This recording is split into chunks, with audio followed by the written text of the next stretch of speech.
सैरभैर झालं सार आखटीत घडलं र काळाड घेऊन गेला देऊन जन्माची सजा देवा कसा फासयो तुझा र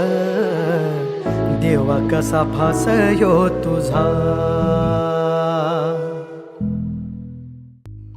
अंधारल घरदार शिवार अनाथ झाला ह्यो तुझा परिवार नकळत काळ कोपला